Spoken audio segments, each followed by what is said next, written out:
बीते दिनों दिल्ली के रामलीला मैदान में जमीयत उलमाए हिंद का 34वां सालाना इजलास चल रहा था, जिसमें हिंदू, मुस्लिम, सिख, जैन, बुद्ध, ईसाई सभी धर्मों के बड़े लीडर्स मंच पर मौजूद थे। मकसद भारत में एकता और सद्भावना को बचाए रखने की कोशिश थी। इसी मंच पर जमीयत के चीफ मौलाना अरशद मदनी अपने भाषण में कुछ ऐसा कह गए जिस पर बवाल खड़ा हो गया। मौलाना मदनी के आदम, अल्लाह और मनु वाले बयान पर जैन मुनि डॉक्टर लुकेश भड़क गए और मंच छोड़कर चले गए। मंच छोड़ने से पहले उन्होंने कहा कि मैं मौलाना मदनी की बातों से सहमत नहीं हूं। उन्होंने जो भी मनु और अल्लाह की कहानी सुनाई है, मैं उसका 4 गुना सुना सकता हूं। उनकी ये कहानी बेबुनियाद है। लुकेश मुनि ने मौलाना अरशद मदनी को मुखातब करते हुए कहा कि आपने एकता और सद्भाव के सम्मेलन को पलीता लगा दिया है। आइए सबसे पहले आपको ये बताते हैं कि दरअसल मौलाना अरशद मदनी ने कहा क्या था। मौलाना अरशद मदनी ने कहा था कि जब मैंने धर्म गुरुओं से पूछा, उस वक्त जब कोई नहीं था, यानी न श्री राम न ब्रह्मा थे, तब मनु किसको पूछते थे? कुछ लोग बताते हैं कि वो ओम को पूछते थे।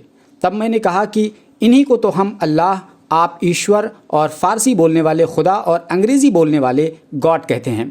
इसी बयान के बाद जैन मुनि भड़क गए। उन्होंने कहा कि हम केवल मिलजुल कर रहने में सहमत हैं, आपके बयान से मेरी नाराजगी है।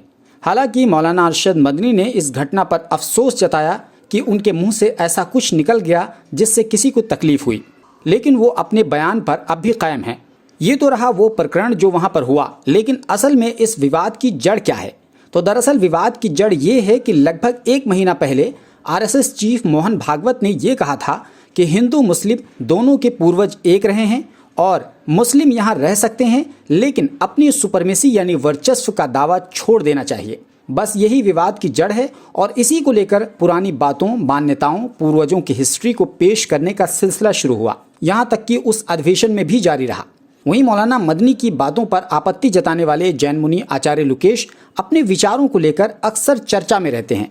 लुकेश मुनि ऐसे व्यक्ति हैं जो भारत में जनसंख्या विस्फोटक के लिए मुस्लिम समुदाय को ही जिम्मेदार मानते हैं। आइए जानते हैं कि दरअसल जैन मुनि लुकेश आखिर हैं कौन। जैन मुनि डॉक्टर लुकेश जैन धर्म के धर्मगुरु होने के साथ एक कवि और लेखक भी हैं।